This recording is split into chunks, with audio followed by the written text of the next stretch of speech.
Welcome to prime news. నేను మీ journalist Veerareddy. నిన్నటి రోజున సీఎం చంద్రబాబు మంత్రాలయం నియోజకవర్గం మాధవరంలో పర్యటించారు. ముఖ్యంగా ఈ పర్యటన నేపథ్యంలో టీడీపీ ఇన్ఛార్జ్ రాఘవేందర్ రెడ్డి ఆయన సామాజిక వర్గం గురించి కీలక ప్రకటన చేశారు. ఇదే సమయంలో సీఎం చంద్రబాబుకి వాల్మీకులు ఎన్నో సంవత్సరాల క్రితం ఎస్టీలుగా కొనసాగేవారు. కానీ కొన్ని రాజకీయ పరిణామాల దృష్ట్యా, కొంతమంది రాజకీయ నాయకుల కుట్రల దృష్ట్యా వాల్మీకి సామాజిక వర్గాన్ని బీసీలో కలపడం జరిగింది. అప్పటి నుంచి ఇప్పటి వరకు నేటి వరకు వాల్మీకి ఎస్టీ రిజర్వేషన్ కోసం పోరాడుతూనే ఉన్నారు. ముఖ్యంగా 2014లో టీడీపీ ప్రభుత్వం అధికారం చేపట్టిన తర్వాత వాల్మీకి ఎస్టీ రిజర్వేషన్ అంశంపై ఒక కమిటీని వేసి రాష్ట్ర ప్రభుత్వం రాష్ట్ర వ్యాప్తంగా ఉన్నటువంటి పలు జిల్లాల్లోన వాల్మీకుల పరిస్థితులపై, వాల్మీకుల జీవన విధానాలపై అధ్యయనం చేసి ఒక నివేదికను తయారు చేసింది. ఆ నివేదికను తయారు చేసిన తర్వాత ఆ నివేదికను కేంద్రానికి పంపించడం జరిగింది. ఆ నివేదికలో కొన్ని మార్పులు, వాళ్ళు కొన్ని క్వశ్చన్లు చేయడం జరిగింది.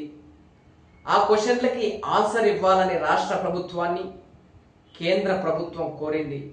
కానీ అప్పటికే 2019లోగా టీడీపీ ప్రభుత్వం ఓడిపోయింది. 2019లో వైఎస్ఆర్ కాంగ్రెస్ ప్రభుత్వం వచ్చింది.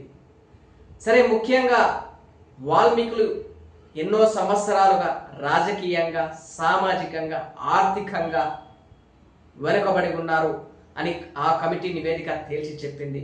ముఖ్యంగా నిన్నటి సభలో టీడీపీ ఇన్ఛార్జ్ రాఘవేందర్ రెడ్డి వాల్మీకుల ఎస్టీ రిజర్వేషన్ కోసం సీఎం చంద్రబాబు దగ్గర ప్రస్తావించడం ఒక మంచి నిర్ణయం, ఒక గొప్ప నిర్ణయం.